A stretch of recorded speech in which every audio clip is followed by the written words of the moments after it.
Rogue transmission incoming.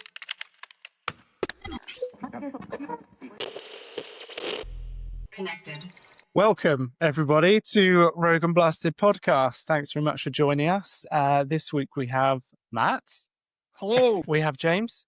Hello, everyone. Connor. Hey up. And we have our tech priest, Daniel. How you doing? Hello. Who appears to be sitting in a prison cell in the North Sea. Well, we've got a lot to talk about this week, mostly looking at James. I forgot to ask, is your larynx moistened, James? I don't want to continue unless... I'm ready to go. Don't worry about it. All right, good. Cool. Well, let's kick it off with a Grimdark Would You Rather. Let me pluck one off my list. Okay. Would you rather have your favourite model drop on the flour and just smash into hundreds of pieces, or would you rather spill Nuln oil over every single model in your army? James, you kick us off. Well, I'm completely incapable of any kind of repair work. Or I'd be very sad if the Brutalis Dreadnought was smashed into smithereens. Okay, so that's your favourite of the lot, is it? I think it is. It is. Sacrifice one for the good of the many. Yeah. You could cry for the Emperor as he's falling to the floor. Yeah. Okay. A worthy sacrifice. So James is going to sacrifice one for the good of the many. Connor, what do you reckon? Is Voidbreaker going to hit the deck? No, I think I'll just do the Nuln oil because I just sent it to Matt to get sorted, wouldn't I? So I wouldn't have to deal with it. I have no your repair shop. That feels like it. Matt will fix it for me. Yeah.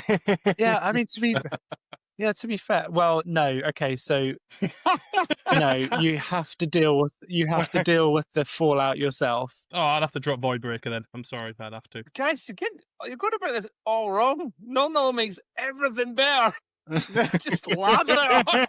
Not a pristine, unbattle tower army with no recesses. It does not look better.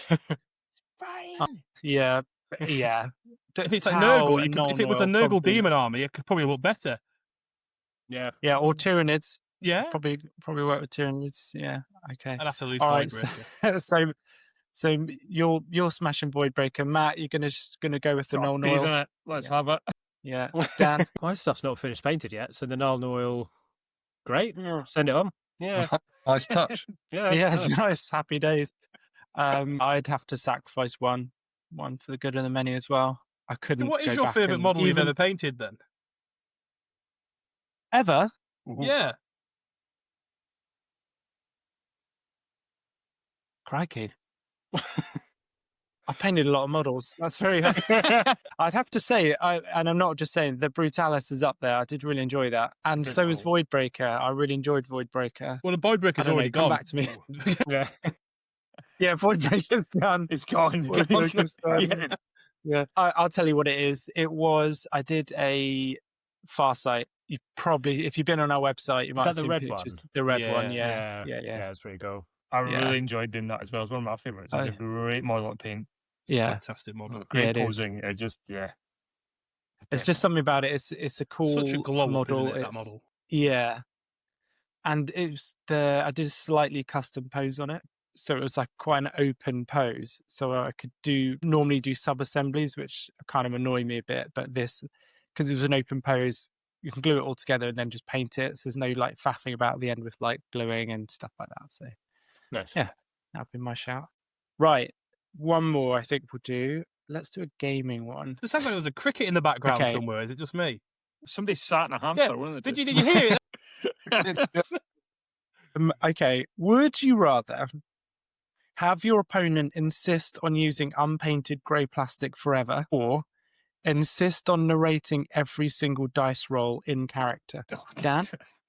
The in-character part of that makes it really tough. Yeah. That could have been kind of entertaining, like I'm trying to tell a story, but it's each character can have a different voice, how unpainted plastic. Then it depends who you're playing against. It could be amazing or it could be very painful. Very, very painful. Unpainted plastic. At least my army will be painted. Connor? I'm not trying to find a loophole. I really am not when I say this. But I really am not.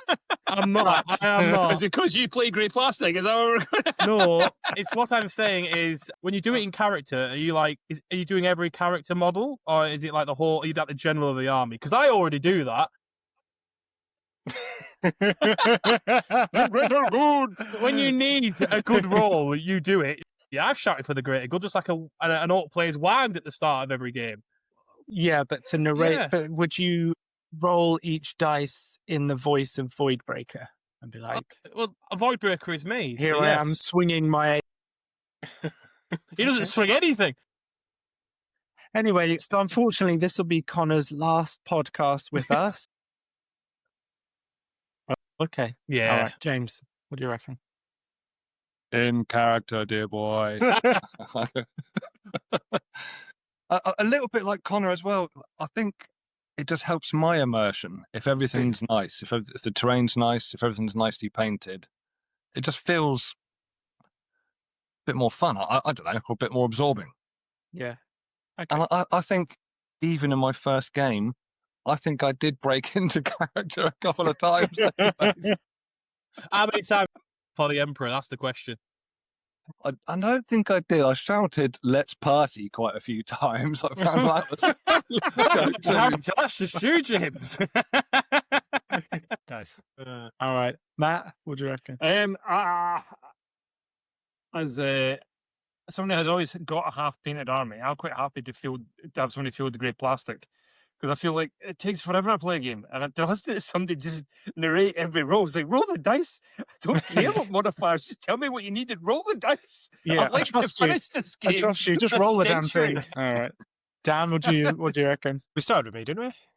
Oh, I'm Yeah. sorry. Yeah, I'm very Oh, sorry. you forgot him. Oh, yeah. Oh. There's too many people this week. Clearly, really memorable answer came out. there. Yeah. Yeah, I think I'd have to go with the grey plastic because that's a sales opportunity right there. That's true. Oh, I see you're playing with grey plastic. I know a great commission service. Two great commission have a services. card. Yeah, here's my pile of business cards. Thanks very much. Cool. Thanks very much, everyone, especially Dan for your great answer That's there. a I really twice, yeah. appreciate us. Nice. Anytime. I love it. So, yeah, as I said earlier, we've had a lot of updates this week. We've had an accidentally leaked change of, an oopsie from Games Workshop. So, yeah, I'll definitely get to talking about that. We've had someone here has had an entire army delivered to them, and we've also seen that same person topless. It's been a great week. Which was Yeah. great. Yeah, which has shocked me to my very core. Yeah. My girlfriend was sat on the sofa and looked over and was like, "What are you looking at?" I was like, "It's James." I've never opened a Warhammer commission with my top off. I've never done that before. I might missing a do trick the there. next You one missed a now. trick, Connor. Why not? That's the only way to do it. Absolutely. That's So right. yeah, let's just catch up with everyone's week. We'll come to James at the end because I can see he's dying to speak. So we'll have to we'll keep him waiting. Matt, go on, talk us through your week. Oh, it's been a busy week. Recovering post Great North Run has been good, but I've been hard on the brushes. Very busy at the minute. Which has been good. Productive though. It's been nice to get back on hardcore heavy metal because I do enjoy. I know a lot of people hate it. I actually quite enjoy it as well as like the Grimdark stuff. It's quite nice just I don't have to think about Xenothal's and where the light's coming from. It's just panel, shade, highlights done, repeat. Yeah, I quite like it. So that's been good. And it's more. Do you find it's easier just to get in the zone with? Yeah, I can just right. We're working on this leg and just go for it. I sometimes do bounce around a bit, but generally speaking, I do just kind of zone in and just start rattling through it. Yeah, it's been quite good. I had a good session this morning. It was quite good. Just a couple of hours and just rattled through quite a bit. nice. What were you doing this morning? Connor's Riptide. I mean, that's my week. I've just been whipping him. Get up! Are your hobby updates going to be the same? Where it's basically Yeah, yeah, Matt's the like, I've been Riptides. painting a Riptide. Connor's that. Yeah. But then Also working on Magnus, which is well. Yes. Been working on Magnus at the minute in between. Yeah. So we're going to a good rhythm of doing half an hour on the Riptide and half an hour on Magnus, Nice. and then just keep it all rather than just kind of chunking along, and it gives you a bit of a break nice. between the two. Nice. Also played this week. I had my league game on Wednesday night against nice. Imperial Guard. My opponent forgot his tanks. He told It was like, I forgot my tank. I don't know. Oh, no. So we used some containers and some boxes, roughly the same size.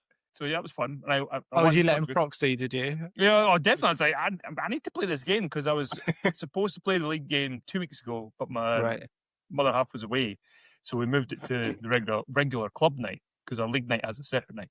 So I needed to play this game, so I'm back on track for the next league night. So I'm still playing. Auto win. But it was good. It was good. It was I won, which was nice. Ragnar Yay. continues to be an absolute beast. Nice. Smashed a Lehman Rust by himself. All right. It's just ridiculous. So it was good. But that's about it. Yeah, just bit of playing, lots of painting. See, when you're painting, do you flip between both commissions when you're sat at the desk in one session? So you do like a little, or do you alternate sessions? Yeah. Well, yeah. It depends. If I'm going for a bigger session, then I'll work multiple commissions at once. If I'm not overly busy, I'll also have my own stuff as a kind of a refresher. So I'll dip in and out. It's and an just keep absolute everything madman. moving forward. Yeah. My brain just can do it. Yeah. I've just got this ability to immediately switch. Like I can do Grimdark and immediately then jump on Fine Detail. Yeah. And a No, heartbeat. I can. That's a good skill. I think I would struggle going between box art and Grimdark, but I quite like having two or maybe it's three. nice. So you can just cycle through it, especially if you're doing a squad. It sort of alleviates the burnout a little bit if you can switch Yeah, up colours definitely. and And stuff.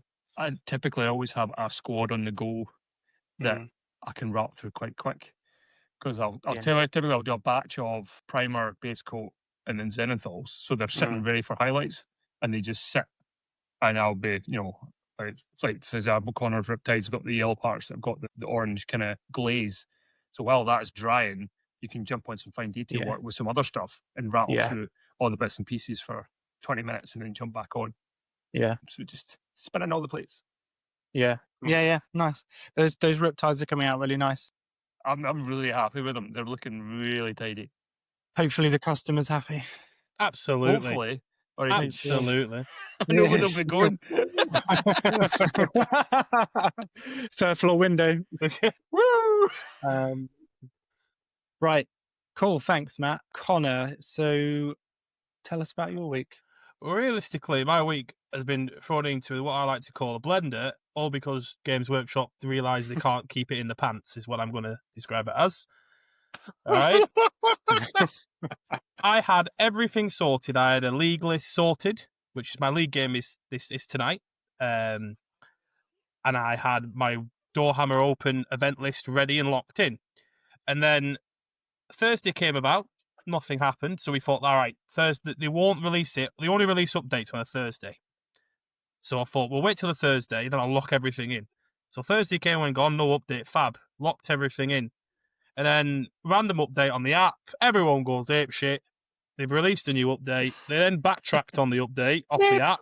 And then, and now all the events. Yeah, by the way, we are doing that update. But even though you can't do it in the app, you're not being. Also on top of that, you can't use challenger cards anymore. So we're not using that either. So I've literally had to rebuild 2 separate lists in the space of 24 hours, and I've done it, and I'm very proud of myself. Good man. That has been Matt's been my week really. That I'm whipping Matt really, but we've already been over that. Yeah. It takes 2 of us to crack the whip. Does it? Yeah.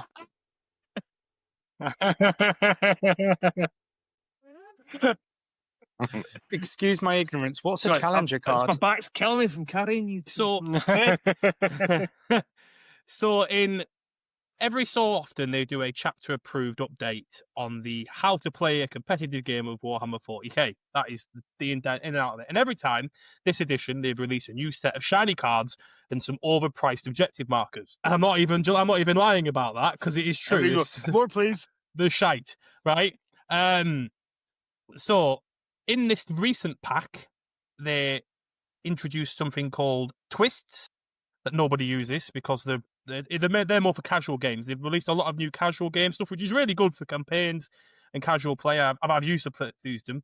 And then in competitive 40k, they released these challenger cards. So at the start of the battle round, the overall round, if you are, I think it is 6 or 7 points behind, you get to draw a challenger card. And it's an easy 3-point objective to do that turn, or a stratagem that you can do for free, like moving a unit that normally wouldn't be able to walk through a wall, for example, goes through a wall, all randomly picked. However, the issue with them being is people were manipulating what points they were scoring if they went second. So they were like, I could get this 2-point objective, but if I don't do it, I get a challenger card next turn for 3 points. And they were manipulating it. So people who were winning the game overall tactically that were going to table their opponent turn 3 were still pulling challenger cards turn 4 and 5. And there was a massive imbalance in it. So they decided to strip them from all competitive 40k. Right. So there's no catch-up mechanic now. There's no mission rule. Yeah. There's no catch-up mechanic, and there's no gambits. So it's literally just your primary mission and your secondary objectives, which I'm not going to lie, I think it's a bit stale, to be honest. I preferred, I liked a little bit, when you rolled a 6 and you advance, one of your soldiers would blow up. I like that. Something a bit, I liked a little bit, the little things where your battle line could advance and do objectives or something along the lines of that, or something like first turn you can't use any core stratagems. At least everybody's the same. It was like that was what it was in the last chapter of Proof, and now they've got rid of that, and now it's literally just your primary mission and your secondary objectives, and it just feels a little bit. I still enjoy the game and I love it. It's just a little bit less immersive now, I guess, than it was. I think they wanted to come up with a nice idea, but as always, people have manipulated, haven't they? And they broke it. Yes, yeah. Just gonna say the challenger cards sound like such a great shout because it's same as most games. As soon as someone does get ahead too much, you just kind of can't come back from it. So having a mechanic there. Do you, have they said, is there anything they'd bring back instead, or is it just no? They've they've said, and they've got a PDF file that GW releases called the Tournament Companion, and it tells you all the things that tournaments should follow. And they've updated it with the recent update. They say no challenger cards, no twists should be used. Yeah. Which is a shame, really. But what do you?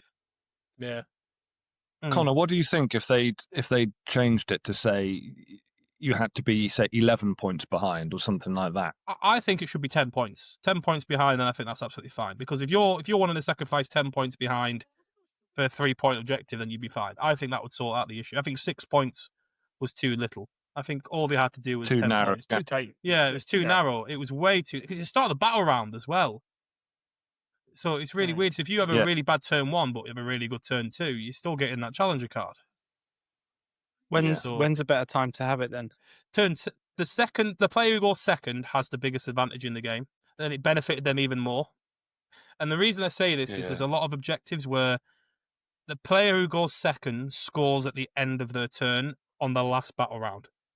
So if I'm playing with Matt, for example, and he's winning, he's a 10-point lead, and in my turn 5. I don't try and kill any of these units. I just push onto all 3 objectives and get the control on them. And then I will just get a 15-point swing on the last turn because I score at the end of my turn. And that is you have to be very careful that you don't allow your opponent to be able to do that if you're going second. That's interesting because I've been watching a few games this week, and the games that I've watched, it seemed that the person who started would win the game. And it looked to me like because they were getting in there first, clearing out like the enemy's units sooner, they were then going on to win. But I take it that maybe was just like a bit of a one-off in the games that I happened to watch.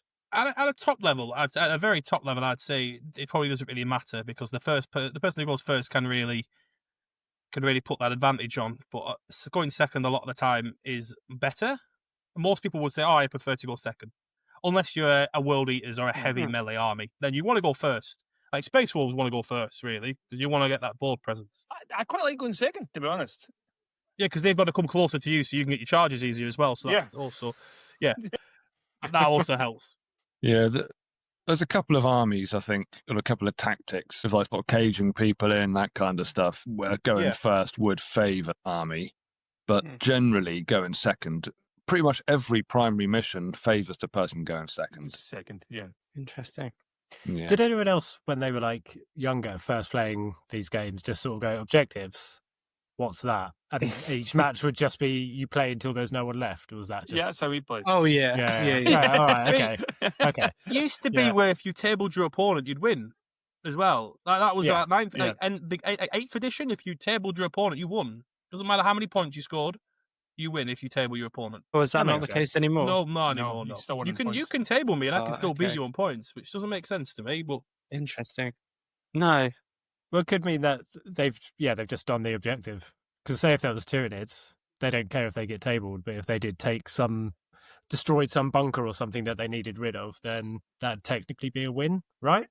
yeah, Yeah, if you build up a big enough lead in Yeah. like 2, 3, and 4, they still might not be able to catch you up, even if they.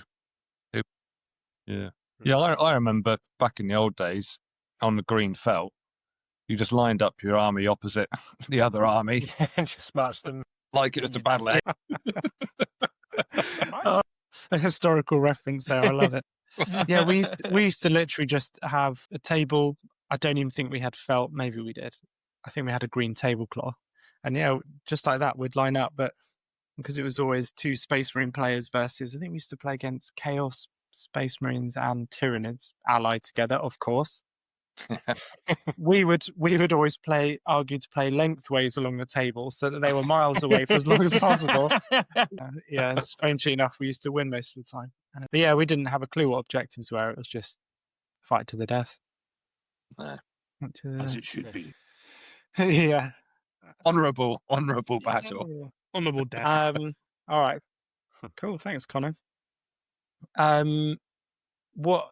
Just very quickly then, with the adjustments you've had to make, what tweaks have you made in your army list? My army got better. I'm not gonna lie, it actually did. He got all the broadside battle suits got put down by 10 points. Commander Farsight is cheap, really cheap. Yeah, he's going back in the list now. That sounded a bit preachy. Like, what are you paying him to do? Or everything. He'll do anything for a bag of crisps. He does free CP as well, which is quite nice. And then the Crisis missile squads and the Sunforge all went down as well. Incredible. And the best thing of all, the ion cannon on the Riptide goes up to strength 10. Now, to you guys, that doesn't mean much. To me, that is massive. Is it? Why is that? Because, right, just hang on. I'm going to get some visual aids out here. Give me a second. Connor, can you keep your hands where we can see them, please? Hang on a minute. So, that is a fusion blaster. Okay. That is a fusion blaster, all right? Now, I actually don't have the ion to hand, so I can't show you what the ion looks like. That is strength 9. I've got a couple. Yes, he has a couple. He does have a couple. That's his strength 9. Now, the ion cannon on a Riptide is probably about 5 times the size of this, if not, but maybe more than that. And it was a lower strength. And I never understood that. And it used to always wind me up. And now it is a higher strength, which is incredible. And it's made me very happy. The strength 10 is a massive break point in the game. Massive break point. All your dreadnoughts are toughness 10, That really. means that means you're wounding Terminators on 2s. Yes. Right. All the Necron armor, I'm wounding them on 3s. And I have Necrons tonight in my league game, just so that's all I'm saying. Yeah. What's the AP in that? 4. No, 3. 3 on overcharge. 3 on overcharge. AP3 on And overcharge. Damage. 4 on How many overcharge. wounds? Yeah. That's nasty. It is very nasty. This is the happiest I've ever seen Connor, by the way. He's very Thanks. happy. By There a is large very margin. few Tau weapons that have above strength 9 in the game, which is diabolical in itself. So a strength 10, and you can play around because I can go retaliation cadre now and get strength 11 if I wanted to. And I've been debating it. It's fine. You have to have like an ion cannon. I just have to charge Ragnar and get strength 10. No, I don't any last time. That's not no codex. There's only a few units, 2 weapons that are above strength 9, outside of in Tau. You got the rail rifles on the broadside 12. The Seeker missile, the one shot like hunter killers but are better, they're strength 14, and the big railgun is strength 20. But it's only one shot, so that comes with its own issues. It's not a huge amount of high strength weapons, which is ironic for a shooting army, I must admit. Shooting army, yeah. Yeah, very. Well, very when you overcharge, do you have to like roll for a hazard or something? Yes, on a 1, I take 3 mortal wounds. Okay, and how many wounds do you start with? 14. I'll do that every day. If you don't hazard, Mm. if you don't hazardous, So you you've got a few to rally play on. with. You're a pussy. You ain't no friend of Connor's. Even if I'm on 3 wounds left, I will overcharge it. Every single. Let's go. We definitely just got an episode name though there. Yeah. If you don't overcharge, you're a pussy. Yeah, pussy. Okay, 100%. nice. Yeah, okay, good. All right. Thanks. I'm left a little bit speechless there. Anything else that you want? Anything else that's relevant? No, I mean, I would expect that the Tau would have lots of really high strength weapons just they because the don't. law says that they just have like a bunch of really powerful guns. They really don't. Yeah, that makes a lot of sense for the law, doesn't it? No, they really don't. It's quite heartbreaking, really. It's very hard now to they balance do. out. If you, they have one. That is a big one. That Riptide going to that strength is big. It won't wound like big like land raiders on 4s or 3s anymore, or still. But it's strength 10 is a good break point. It's a really good break point for them. So they're not a cheap unit. It's 190 points. So I expect a 190 point unit to do some damage. Yeah, I mean, I think that is a big benefit. You think all of those little knights have had their toughness dropped to 9 now. So you're wounding all of them on 3s. Absolutely. Loads of the Space Marine tanks are toughness 10, so now you're wounding them on 4s. I think it's a big bonus to Tau that. It's big. But you can only bring 3, and it's only 6 shots. So there's only so much you can do with 6 shots, really. But that's what I mean. Yeah. It was 6 shots at strength 7 or 8. So now it's 6 shots at strength 9 or 10. So it's big. So do you think everyone's going to start taking that unit then? Everyone was using Ion anyways with the Riptides, and people used them because Tau don't have a lot of durable units in the game. They literally get whacked aside, really. But your Riptide was a T9, 14 wound, 2 up save with an invuln of a 4 up. So it was one of the few units you could put on an objective that probably might survive it. Now it also has the firepower to then kill something on it as well. So how does that change? How does that affect your tactics using them then? Well, I was already planning on running 3 Riptides, hence why Matt has 2 of them. So this has just made my choice even better. See, I saw it coming. Yeah, of course. Yeah, of course. Full story. Connor actually works in the rules department at Games Workshop. Yeah. He's been there for months. Yeah, I think this weapon needs to be strength 10. Awesome. Cool. And you've been watching Matt's development of your Riptides as well. Of course. All good timing. I text him more than my own fiancée at this point. It's true. Me too. To be fair, it's very both ways. It's a lot of banter, to be fair. I give him all sorts of tips and tricks as well. That's true. I do. It is Yeah. both ways.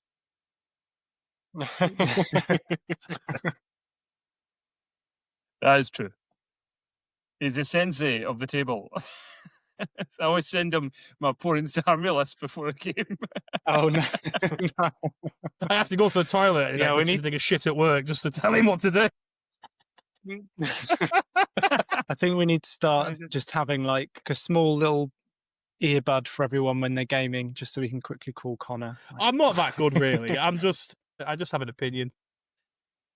That's all you need. Yeah. I'd still love to that Shameless. toilet and hear you in the cubicle saying, if you don't overcharge, you're a pussy. Danny. Yo. It's been a bit disappointing this week because I've been away for most of it. I think yeah. the Tyranids were all... I'm now just painting a lot of black on all the armor pieces because I don't trust myself to do it properly with a spray gun without just Okay. wrecking the work I've already done on the other side. But that's just a job lot thing. You're just painting one next to the side. And then also So I did look at the core rule book, and I was like, 60 pages is quite a lot, but I've shoved it into Notebook LM. Yeah, I know. I'm just being lazy. Shoved it into Notebook LM so that it will create a podcast for me, so I can just walk along and listen to the rules going in. So yeah, it's laziness. Nice. That's honestly it. Really haven't done that much this week. Yeah, side note on Notebook LM, that's amazing. It's quite a handy little piece of kit. I've used it for like just loads of stuff because I listen to podcasts the whole time. So if you could just have, So it turns it whatever into, so it looks at the written material and turns it into a podcast. or you can chuck YouTube videos at it as well. And like, because I make a bit of music in my spare time, and I was struggling with like sub basses, so I just found like 12-hour, 2-hour-long tutorials. Never am I going to have enough time to watch them. Stuck them all into Notebook LM. They gave me like a 40-minute point-by-point, really detailed breakdown, and then you could also go back and be like, "Can you do it again, but just focus on this aspect?" And it will just stick out another one. It's really cool. So you could do that for battle reports. Yeah, definitely.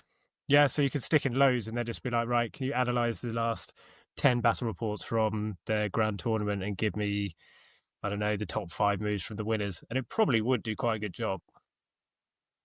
It's clever. Very clever. So James, YouTube is like an online thing where people upload their own videos. AI stands for artificial intelligence. Fantastic. But yeah, all- that's everything from me. Sorry, guys. That's not fair, James. Right, I will. I can. James is just like itching to get talking about this week. Well, that's all we've got time for. So. Yeah, sorry. I'll very quickly just say I've been painting for myself this week. Imagine that. Haven't done that for a long time. Wow. Yeah, I know. So yeah, I've been painting some Sisters Battle. Probably a bit too much money on it. These things As happen. I've been drawn into the Warhammer whirlpool. But yeah, it's been really nice. I've been. This is a bit weird, but painting orange is my favorite color, so I picked orange. Probably would look very similar to Connor's secret non-existent army. Very similar color scheme. But yeah, so it's been nice just doing something for myself, and there's definitely something in just painting something the way that you want to. So commission painting is great, but you're always being dictated to, and especially if you're doing box art style, it's very, very rigid in how you need to do it. But so the sisters I've been painting, like they are box art style, but there's been times and I thought, oh, I have to put this line here, and I thought, no, I don't. I'm gonna do what I want. These are for me. So it's a little bit more freestyle, a little bit kind of, I suppose, like artsy style, but still very much like box art. You can. Can we Lots of see any of it? well, like now or like a posted picture. I think we Now, should see go. some now, and then we'll post And a a picture. posted picture with proper Yeah. lighting and a grey background. Yes. All right. I feel like you really relished being able to say that, Matt. I like it. Yeah, you've got a lot of pleasure out of Yes. it. Well, it's not going to. Is that focusing? Not going to Nah. focus, is it? Get a Oh, hold on. Where is she? It's just not going to focus, is it? I can't tell if it's you or my eyes. It's your eyes. Everyone else can see it probably. perfectly. Unless it's here. It's going to be a great. So yeah, it's actually they've come along quicker than I expected. But Matt, I was asking you earlier on about whether you switch between two, and I found I've been a lot quicker because I've been switching between the sisters, like a battle squad with like the orange armor, black capes, and then also painting the arcoflagellants, which is like all skin and metallic. And then also I've been working on a commission alongside it. And sometimes, like, you probably do lose a bit of time, like switching between colors and getting different and having to, but once you get a recipe down, you sort of get into that zone a little bit. And actually, yeah, they've gone pretty quick. And I think I've got through more than I would have done just because it's more enjoyable and because you're mentally not so kind of burnt out. I just found that I can sit here, do like longer sessions as well, without getting like the need for a break. No, definitely. I find that with my space rules because I've kind of got, as you said, I've just got the recipes nailed down. I know what I'm doing with them, and it's just you just batter through them. Yeah. So because you know all the steps, you're not having to think. You're not thinking what's my highlight color? It's just, well, I know it's this, and then this, and then this, and then you just kind of start batching it out. But what I found with blasted style, I would say it works better for me just doing the same step for the whole army and then moving on to the next step. But with these, I found the opposite. I've like base coated them with airbrush, and then I'll finish one off. Yeah, that's and then move to the next, and then move to the next. So, yeah, that's kind of been it. Just a lot of painting, which has been great. I did also go to a local game store here in Illinois, Grognard Games in Batavia. Give you a little shout out. Yeah. Yeah. And so it was about 15, 20 minutes away from here. And it's amazing. I've never seen anything like that before. It was, obviously it's America, so it was massive. They had a huge area for gaming. I think they had 6 big tables. There was, I think 3 of them had games of 40k going on. They had like a long table with people playing card games of some type. Probably Magic. And then the whole...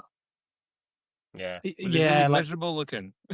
Yeah, they did. Yes, they were. A bit smelly. They didn't... Miserable. Yeah, that's so funny. They were. They UK players were having a great time, smiled, said hello as I walked past, had a look at what they were doing and stuff. But yeah, I didn't want to go you didn't near go, the table. I'm Stephen, here's my card. I also paint. I could paint that better. Here's my card. Yeah. Painted. They were all painted armies. I didn't see any unpainted models, which was cool. I feel like I've seen a rule. Did it give you in the quite a few itch actual to game maybe shops. get into the gaming? Do you know what? And this is going to sound a bit controversial. I actually sort of had the opposite effect because I heard a lot of what they were talking about, and I just thought, oh god, that sounds really complicated. And It's not. It really is not. I think it was just. I think it's just when you walk into a setting like that, when you know, I've not been there before. People obviously they're probably the locals, and it just Local shop for local people. yeah. I don't know. But yeah, and then there was like another huge space that just had rows and rows. They had probably every Sisters of Battle model on the shelves, which, you know, it's not a massive range, but it's big enough. And they had, there wasn't a model in the range that they didn't have. I was like, wow. It was just ridiculous. They had all the different paint ranges that you could think of, apart from AK, Interactive. So yeah, that was the first time I've been in somewhere like that, and I was well impressed. It was awesome. Did you leave handed? Did I leave? Empty-handed? No, I spent a bit of money. $148 I spent. Hang on. You Let me got get out one the old chap with converter. Yeah, it was. So I bought a load of paints, obviously, and then a couple of models. And it's definitely more expensive in the US. Definitely. That's still 110 quid, that. Yeah. Wow. So does it basically mean if next time one of us makes a trip to the States, instead of bringing out sort of contraband or anything, it'll just be a big suitcase full of plastic? Yeah, bring... Steve, we got your Space Marines. Yeah. Bring the paints. Bring AK Interactive paints. Bring me sable brushes, because they're quite hard to find here. And And a models. Saint Celestine. Models. Yeah. Yeah. So that's it. We'll attach some pictures, and that was me. Loving it. So I think that's everyone, right? He's not. Come on, then, James. Come on. I feel She's I'm so slightly patient. on my downward curve now. I was on epic high, and now I feel like I'm on a slight sort of come down. Like, come on, right, bring Bring it yourself down. back to earth. All right. Put your shirt back on. Rewind to the beginning of the curve and talk us through it, James. Set the Well, scene. I had a wonderful little delivery from the postman, which was a small piece of paper which said there was something waiting for me at the sorting office. with duty to pay, which wasn't too bad. Wasn't as much as I thought it might have been. So immediately decided that I wouldn't do any more work. Prioritizing getting the What army. time of the day? What time? About 9:05 in the morning. Nice, nicely done. There was afternoon. Went and picked up the models, had a very excitable session of unwrapping them. Very well packaged, actually, I have to say. Took a lot of care packaging those up. Imagine this is someone's first episode that they're listening in, James. What was your army? Oh, well, I've had a army commissioned of Imperial fists. 2,000 points worth. Painted by the Blasted Miniatures side of operations. And I mean, how would you describe that yellow? It's kind of it's like a worn, it's like a battle weathered kind of look, isn't it? Yeah, exactly. Yeah. Not as kind of, some Imperial fists, they're yellow, aren't they? They're like sort of banana yellow, really, really kind of in your face. Whereas these have got a nice kind of weathered look, but not just, it's hard to explain without someone seeing them, but they've still got like lots of detail. Like they don't just look a weathered mess. And I mean, I was unwrapping them. I was surprised. They did look better in person than in the photos.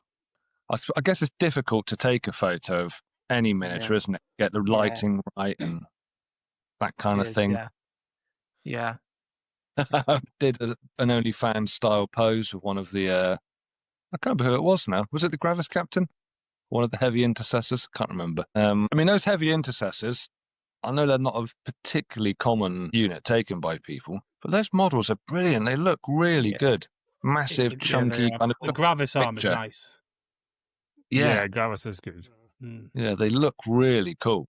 Yeah, agreed. How did the sorry if you don't mind asking, the planning of the like army actually? Because I'm assuming that took place a few months back now. As in, like, what units to go into? Was there sort of like leeway left for inevitable rule changes and stuff, or is it just kind of let's hope everything in there is still usable? I avoided some units which potentially may get scrapped. Some of the firstborn things, like some of the Stern Guard units, might get refreshed. The tactical squad, the Centurions, they get a refresh, or might get just cut. Oh no, such a lovely unit, those Centurions as well. Yeah, it'd be a shame if they go. It would be a shame. It would be an absolute travesty if they did. Yeah. So yeah, I avoided those. Points wise, I had to kind of take best guess, but came in under, knowing that I could take some enhancements if I had points to spend. Okay. So yeah, that's my little juggling bit. Yeah, as things have worked out, it's completely fine. The data balance thing is going to affect me, but not immediately, and it's not hit me that hard. So not quite a massive win like Connor's end, unfortunately. No win. No. He's had a couple of points increases. I think his ballistus is the main one. Your ballistus has gone up a little bit. Yeah, so it means I'll just lose an enhancement, which is fine. I can sort of juggle things around. Yeah, I mean, pulling the models out. I mean, that Brutalis in real life, that's a big, chunky model, isn't it? It looks bloody. Yeah, nice. All the dreadnoughts look good, but that is he looks like a big sumo wrestler with giant claws on him. Yeah, he does. Yeah, great to see them all in person. And then immediately jumped on Discord, local game store, and feverishly started trying to set up a game. Luckily found someone who I didn't tell him it was going to be my first ever game. I didn't really know what sort of level of player they were. He'd collected like 4,000 points of Votan, so I thought, he's probably been playing for a while. But luckily, he hardly ever plays in person. He plays on, what was it, TTS? Yeah, Tabletop Simulator. Right, yeah. Tabletop Simulator. Tabletop Simulator. Because a couple of friends he used to play with have moved abroad. I can't remember what he said. I think one's gone to Sweden and one's gone to Slovakia or something like that. Someone else has gone away. So he wasn't new to everything, but it's the first time he's played in person for quite a long time. So he was really excited just to be there as well. And so it that's a kind good matchup then. Yeah. it gelled quite well. And because Votan have just had the rules change, the whole mechanic has changed. He was having to kind of look through his rules and check stuff as well. So it made me feel a little bit less under pressure. Yeah. That's ideal, really. Yeah, it worked out great. Really nice guy. What I did find is we were chatting way too much. And I can imagine at a tournament, you can't have a nice chat with the other person, unfortunately. You've got to just play the game. Because we were there, the table was booked for 4 hours, but the first hour just disappeared before we'd even started playing, really. Yeah. I mean, I made every rookie mistake possible, even after massive amounts of prep and thinking, I know what I'm doing. And playing the actual game was fine, like in terms of knowing how to move and how to measure and that kind of stuff. But like, overexcitedly, for instance, all the terrain was just random on the tabletop as we arrived. No objective markers down or anything like that yet. I overexcitedly just got all my models out and put them all over the tabletop. Like, oh, yeah, look at this. And he was sort of thinking, oh, God, they're amazing. Look at those. Oh, God, I don't even want to touch them. Like, I don't want to damage them and that kind of thing. And then, of course, all your models are in the way. So you can't sort out any of the terrain. You can't measure where your deployment zones are or anything. So I was having to shuffle stuff around and back away, unpack stuff and pack stuff again. Yeah. Was there not a little, usually in most tables, there's a little bit around the sides, like you can put your stuff. In most There was a gaming bit down the stores. sub. I filled that with loads of other crap. I'd got my dice tray out, and all my dice all out, all excitable, and my little range markers and everything else. Yeah, playing again, it was great. It was great fun. Great fun. Really enjoyable. Obviously, it's my first experience ever of 40k. So I played Warhammer, but fantasy or old world now called. So I was pleased. We only got 3 rounds in because, like I say, even while we were playing, we just spent too long chatting, and then he'd say about a rule, and then we'd probably talk for 5 minutes about that rule, talking about the pros and cons and that kind of thing. Just having a nice time. And then I looked at my watch and like we had 40 minutes left and we were in turn 3. And I was like, oh, fake. And I started to try and play faster, but he wasn't playing any faster. Right. So we had to call it a day at the end of 3 turns. But it was great. Really, really good fun. I mean, in terms of your first ever UK game, it sounds like pretty ideal.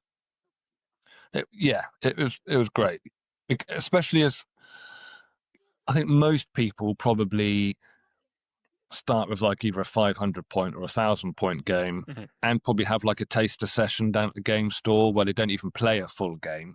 They'll just, the Games Workshop guy or girl will kind of show you, right, this is how you move your models, this is how you measure, this is how you do this. I did kind of dive in a little bit. Straight into a 2,000 point game, but not as much of a deep dive as if I'd gone straight to London GT, having never played at all, which now I'm thinking that would have been pretty tough. How are the confidence levels? I think my tactical brain, my brain for the actual tactics of the game is good. Yeah. The trouble at the moment is I'm forgetting all the buffs, all the good stuff I'm forgetting. Like, I forgot to fire any hunter-killer missiles on any of my tanks. That kind of thing. I forgot about that. I forgot about the combi lieutenants. He can name an objective and you re-roll ones to wound. I forgot about that. There's loads of other stuff I realised afterwards, that things like that, which I forgot, I should have done this, I could have done that. Generally beneficial things. I just made things harder for myself by forgetting good stuff. Yeah. I think so. James, at work, I know that you might use a little something called the ELC. Yeah. So use that on yourself. Like, what are you going to do to combat these? Well, issues? I know the other chap had his codex open in front of him on the page with all the stratagems and things, because I basically didn't even consider the use of a stratagem the whole time. I virtually forgot they even existed. You only need 2. What detachment did you use? Vanguard Spearhead. You use So Vanguard. I remembered the one. Yeah. So I remembered there's a really good buff that you can give to one of your infantry units for shooting. +1 ballistic skill, +1 armor penetration. On the heavy intercessors, that means you've got 22 shots hitting on a 2, all -2 AP, all 2 damage. And he was shocked at how good at shooting that unit was. I think that will continue to surprise people. I wiped out one of his units in one round of shooting with that. Wow. Well, actually, I wiped out a Sagittar in one round and then wiped out the unit that jumped out of Sagittar the following round.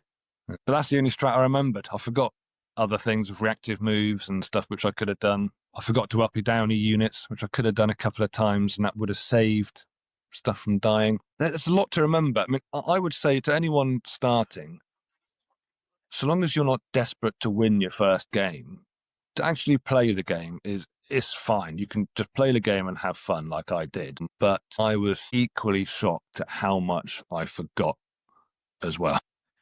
It's almost like you need a little checklist or like an aid memoir you can take with you. Something like Yeah, that. that's what I do. You Where need he had a cheat sheet. Sheep. There's some I'm great gonna cheat write sheets something out there. You still forget stuff. Yeah.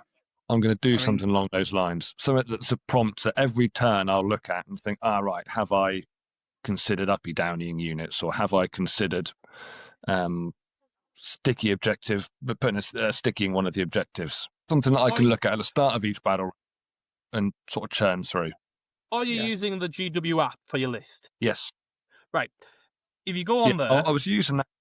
Yeah, but it is a really good section on your list. There's a bunker button that has all your units and all the strategies you can use there as well. Yeah. That'd be a good use. I think, again, I was using that, but where I was also trying to keep score using Tabletop Battles, the app, for the first time, it was just more brain space I was using up doing something for the first time, working out how to click and how do you select the secondary missions and that kind of thing, and how do you score them, and even stuff which will be dead simple to you, like how do you even move from one round to the next? I thought there'd be an arrow. There isn't. You just click on the bottom and then select round 3 to move on to round 3, for instance. And it's lots of stuff you don't know until you know, do you?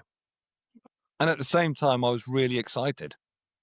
So, of course, you're not thinking straight anyway, because I was just looking at how cool my models were and trying to take photos and videos. Well, you managed to take a lot of pictures. There I was really there were impressed. some good pictures though as well, yeah. I had great fun looking through them. I don't know if anyone's asked the big question, though. Who won, James? Well, I'm saying no one won. Did not Taking complete. part that counts. We were equally to blame for it being slow.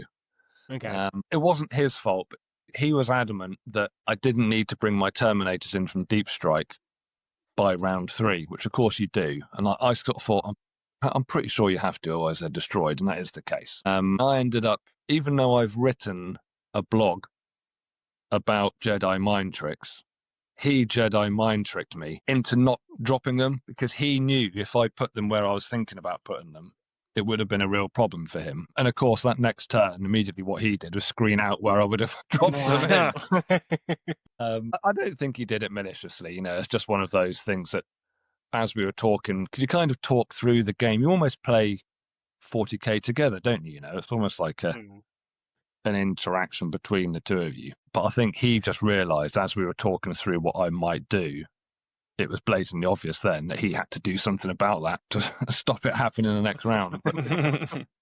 I am standing by. If I had played rounds 4 and 5, I'd have come out victorious. I'm sticking to that. Nice. I had plenty of resources left. He was thin on the ground. He'd lost one Hecaton. The other one was about to die. Sagittar had gone. A load of his little tough berserky guys had gone. Some of the Hearthguard had gone. He had a unit of Steel Dracs left. Go watch out for them. They get 6 shots each, those guys. He had a unit of 6. The 36 shots they were putting out. But the biggest tip, anyone who really knows already knows, but Photon can't shoot at any range, can they? They've got no range. Pretty much all their guns are 24 inches. So, And I remember we were talking about Votan a couple of episodes ago, and you were saying that their army rule has changed, so they have to they're more likely to sort of advance out now. So did you kind of know that was coming? I did, but of course, as soon as the game started, that went straight out of my brain. I didn't. But sure enough, that is what he did. Turn 1, he just went full send, rushed forward, took all 3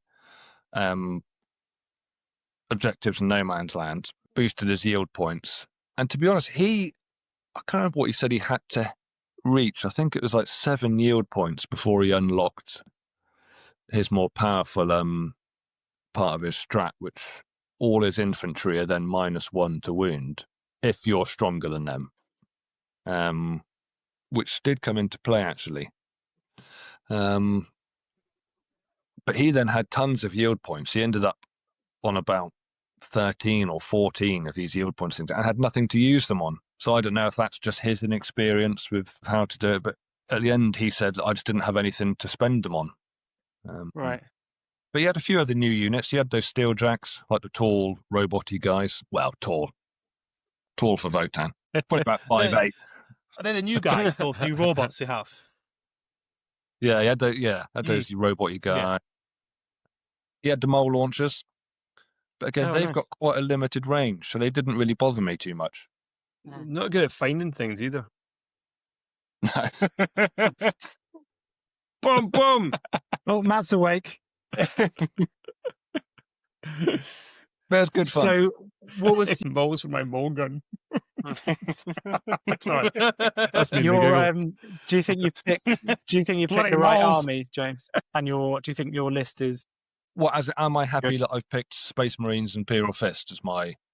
Yeah. And do you think your army list is right? Yes, on both. I know some people probably think Imperial Fist Nailed it first try, didn't it? Well, no, I think some people think they're boring, but I like their lore. I like them. They're stalwart, the defenders of terror type thing. And I think my army list is ideal for me as a beginner because it's nice and balanced. I've got a bit of melee, anti-tank, some screening units. So I don't think I'm ever going to play a game and feel like I can't do anything about the opposition. I don't think I'll ever be perfectly keyed in to beat them, but I'll always have a chance. And I'll always be able to have fun and make a game of it. Yeah, nice. Nice. Who was your MVP? Most valuable player, James? Most valuable. That's not a new term. I've heard that. I've watched football in the past. MVP, I think probably either a Predator, took out one of the ones, or the unit of heavy intercessors. I mean, because they're really tough as well. And, 3 wounds each, toughness 6. They put out 3 wounds out there. How did your ballistas do? Because that's generally a good stable output. Yeah. That's a really good unit. They didn't get a chance to fire out much. One of them killed... Who's their little leader fella? Uthar the Evil? Ivan the Terrible? The Destined. Uthar the Destined. Little leader fella. Vlad the Impaler. Because you said you missed a lot. Did you remember the ballistas' ability? Please tell me you did. That's a big one that makes it really good. Yes, reroll hits if you're above half strength. Yeah. Fired into... Yeah, blew up a couple of bikes, blew up Ivan the Terrible. Kind of whiffed into the Steeljacks because, again, Votan are a bit tricky because they've got a lot of toughness 6 stuff. They wear against Marines or anyone toughness 4 or 3. I'd have been using the frag launchers, 2d6 shots. It's only strength 5 and no AP, so I thought there's no point really firing that into those Steeljacks because they're just going to brush that off. If you oath momented them, you could have got the +1 to wound as well, which might have been quite good for you. Yeah, I was oathing. Other stuff was getting oathed. I think, at the moment, people don't think Space Marines are that strong. I think they still can be. If you're a better player than me, and and you can combine Oath of Moment with your positioning and kind of, you want to double up, you want to tag team the enemy's strong units. And that sort of stuff I think I did do well. So things I aced, I killed. He gotcha'd me a couple of times, which was a little bit sad. Again, I don't think he did it maliciously. I think he was just excited to be playing and using his rules and stuff. Is that when someone pulls out like a rule that they haven't, or a unit they haven't told you about or something? Yeah. There was one, because I'd shot a hecaton, the Sagittar that was nearby could then deploy its unit, which could get out and then do a full move for 1 CP or something like that. So out of nowhere, suddenly this unit had sprung like 9 inches across the board and it was in my face. And, I don't think some people probably do it on purpose. I think a lot of the time people just forget to explain stuff. And there's a lot to explain, isn't there? There's so much to kind of go through. But I, being a bit more sporting, I'd have probably said, just to warn you, if you shoot at my hecaton, I could, blah, blah, blah. Which I think is how I'll continue to play the game. I don't want to toot my own horn, but little things like when he was rolling the dice, he only had a tiny little dice tray and the dice were bouncing out quite often. And, a couple of times they were misses and he was going to say, oh, no, I'll just take that. I said, no, re-roll it again, mate. And then he hit or then he did wound me or whatever. I think we're just there to have fun, aren't we? I'm not earning a living from doing it. I'm not providing for my family by doing it. Not yet. Not yet, James. Not yet. Not yet. It's a dream. Not yet. Not yet. All round, a very good experience. Can't wait to play again. Well, it's booked in. It's locked in. Wednesday. Oh, nice. 1400 hours, British summertime. Anyone want to tune in to 2 watch? o'clock at that point, no? It's remote working. Remote. I'm playing again. Awesome. Dark Angels as well. Ooh. Well, definitely get some pictures again. Get some more shots. I think the guy is going to have a very nicely painted army. I've just got a feeling. Oh, nice. Not as nicely painted as yours, though, obviously. Nobody as nicely painted as mine. No. But I think he'll have a nicely painted army, and I think he's going to be a lot more experienced. He's going to London GT. He's busy building and painting. Sorry, Connor. A Chaos Knights army to take to Japan. So I think he is going to be much more a meta-chasing kind of guy. But I've prepped him and said, I'm a novice, so he doesn't expect too much. Oh, God, what a week. What a hobby week that was. Well, I'm glad that you enjoyed playing, because there was a moment where we thought, have you had all this army commissioned? Have you entered all these competitions, and then you might not even enjoy it? It's not yeah. It's a relief. It's a relief. Yeah. That's cool. Oh, good. Thanks. In the news was the made-to-order classic Space Wolves, since we do have Matt here. I'm quite keen to get some opinions. Space Wolves. I'm not that bothered. What? What? That's too small. I was really not expecting that. Honestly, see that classic Bjorn? It's like that big. I mean, so we've got Priests of Rust, aye. classic Bjorn the Fell-Handed, classic Wolfguard, Standard Bearer, Lucas the Trickster, and then I've got an issue with Lucas the Trickster.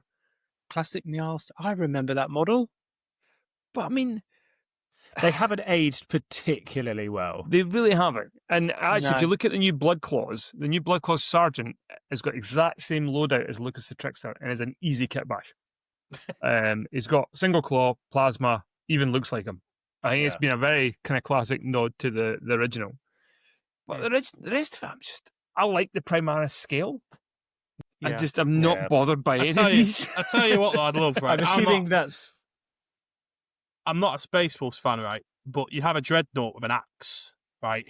Why has that not been Primaris? Yes. Why do you not have a Primaris Dreadnought with an axe? That is outrageous. It's ridiculous. The power axe. And honestly, the scale so off. I've kit bashed my Bjorn into using a Brutalis as a base because the scale's it's ridiculous how small they are. The fact he never got taken out. The fact you never lost any of the Dreadnoughts is outstanding.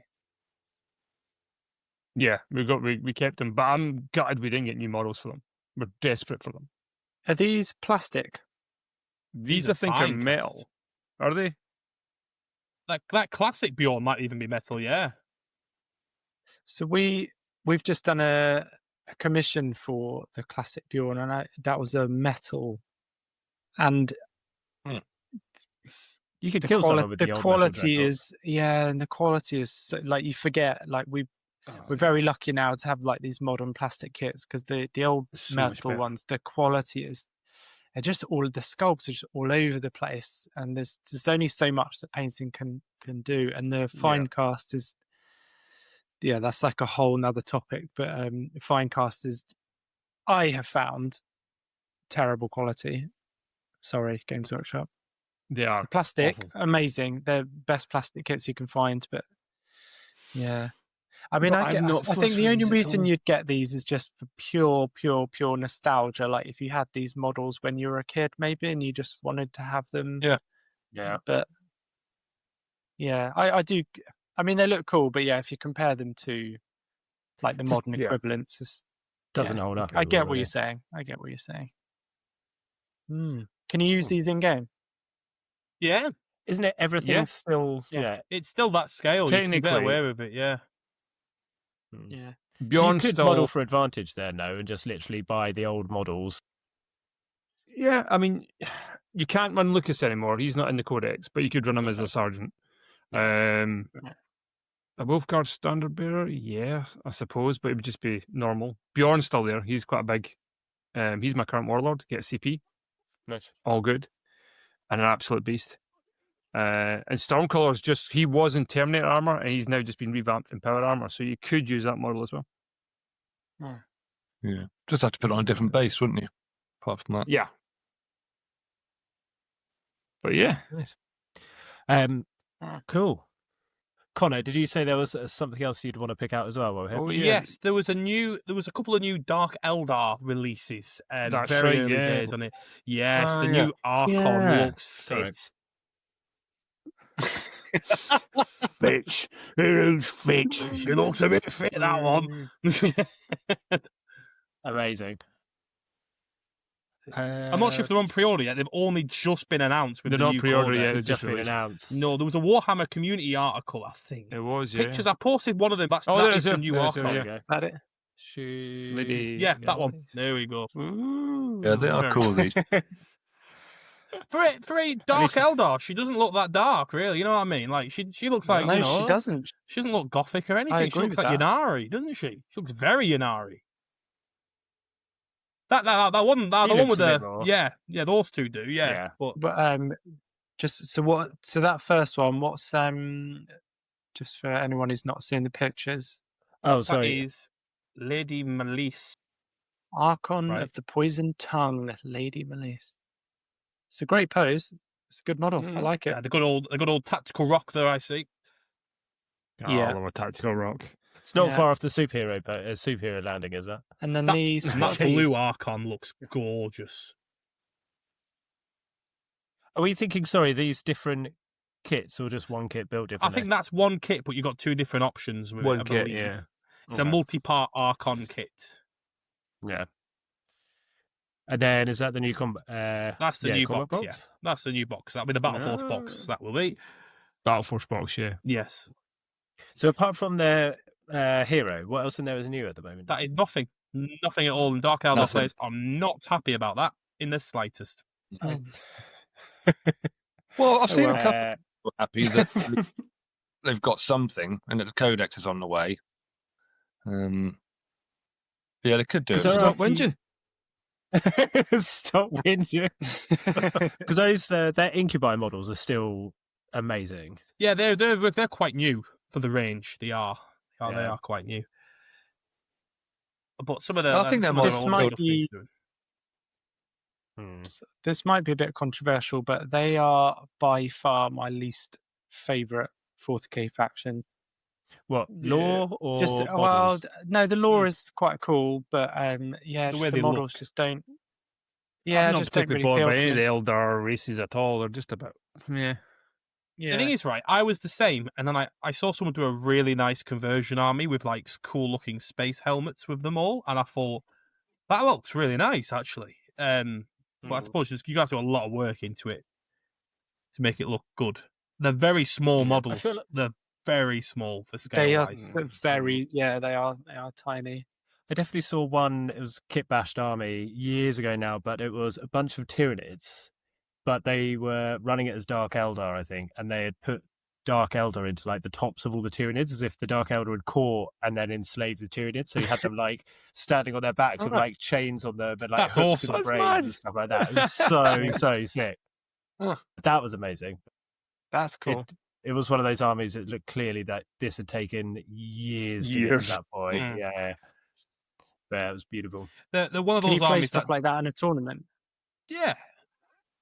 If you send the You email can, off ahead I of think. time, Yeah, because I know the one of the guys I know on Instagram. Oh God, what's his name? He's got an awesome Votan army that's done like Borderlands, but he's also got a Tau Kroot army, but he's used AOS the dinosaurs and like yeah. built broadsides. yeah. Like real guns and stuff Yeah, on them. they look to, like, really get, good. get him to That's sign off amazing. on it before he went to tournaments. That's so That's cool. cool. It's great. amazing. It's really good Dino, that they can Dino accommodate. miniatures. It's great that they It's accommodate Kitbashing's stuff amazing. like that. Because that's saw it. brilliant. That's genius. So his isn't proxy in it That's is so good. a Yeah. broadside. It's this massive railgun like Kroot gunner. That's awesome.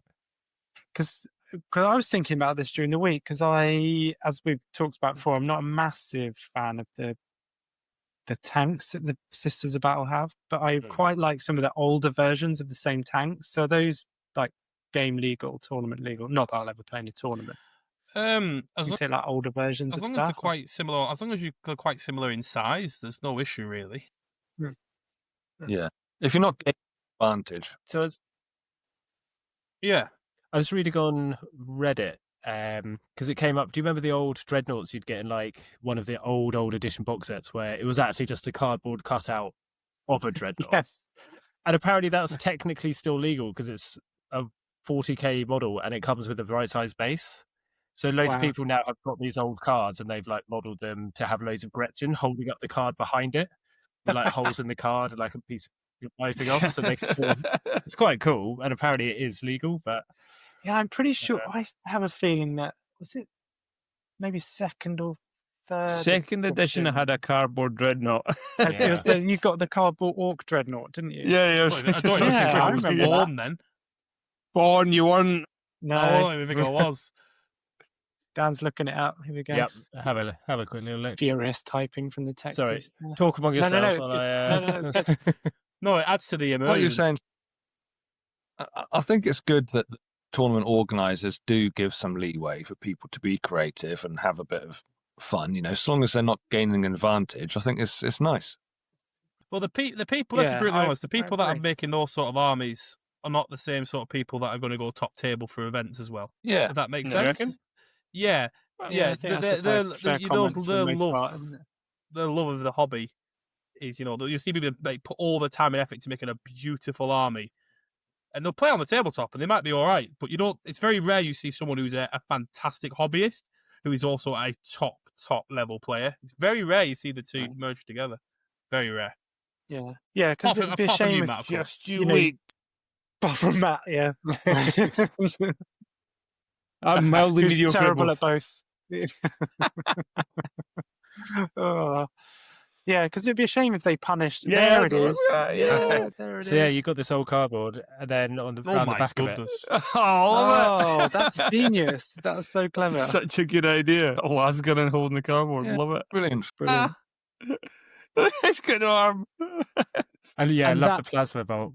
That to me, just like that is the best part of this hobby. Is it's so creative. People, and not just with creating things like this, but like the tabletop as well. Like when you're playing games, creative with tactics, creative with the way you use your units. But I mean, that is just pure creativity, isn't it? That's awesome. Yeah. It's good That's fun. really that. cool. I feel like orcs and chaos are always going to be your like Classic. arguably your best armies for sort of like kit bashes and conversions and things. Yeah, nice. Like the amount of people who use like old toy cars and old models, or like converting loads of old Warhammer, World War II like bombers Yeah. into Yes. their like blades and Yeah, stuff, yeah. and that can look really, really cool. Yeah. Nice. Well, there we are. Yeah. There we are. James has disappeared off at the appropriate time. Sounds about right, doesn't it? Yeah. So I think thanks very much for joining us this week and following along. Thank you very much to the panel. Matt, where can our listeners find you, or can't they? Chained to my painting desk Yes. by the weight of stuff you keep throwing at me. Yeah. With Stephen and Connor. No, you can find me on Instagram at old.. What is Varg? Varg is an old Norse word for wolf. I have wondered that for well before a year. And Googling it, that's what I did. I didn't think of that. Stupid. Connor, where can listeners find you? They can find me at Collins Cadre Command. That's mine at the moment. There we go. Instagram. It's mainly seeing all the work that Matt has already done. Yes. Yeah. And other fine artists. But it's on the tabletop. And there's other great stuff on there from other artists. And you've got your blog as well? Of course, yes. Rogue Fireblade, of course. You can get that at Rogue Miniatures there, of course. How could I forget the blog? There's a new post coming out shortly about how to make a list as well. Yeah. Absolute tosh. You might disagree with me, but I don't care. But I don't care. Might be crap. Yeah. In fact, don't read it. It's terrible. And James, where can people find you? Instagram for me, blasted.miniatures.james. Also doing a blog. Also, do what you want with it. Read it. Send me the abuse. I don't mind. Yeah, on the Blasted Miniatures website, you can find that. 40k Warmaster. A bit of everything there. I'm just rambling away. Just have a read and It's his memoirs. turn into my life story. My 40k life story. Nice. I think that's a good way of looking at your blog. It's literally just cataloging your hobby life from before, literally from before you started playing again, all the way through. It's cool. It's good. Yeah. So even if no one reads it, one day you'll just be able to just sit there. That's right. Reliving your Reminisce. glory youth. In that old folks home, of course. Well, I'll visit you, James. It's fine. Yeah. Well, We'll all be together. Obviously, everyone listening is going to want a Rogue and Blasted t-shirt. And when they decide they want that, they can go to the Rogue website. So it's rogue-miniatures.co.uk or the Blasted Miniatures, which is blastedminiatures.com, and go and get your t-shirts. Happy days. That's it for this week. Thanks very much for listening along. See you later. See you later, everyone. Wicked guys. Thanks a lot. Rogue transmission ending.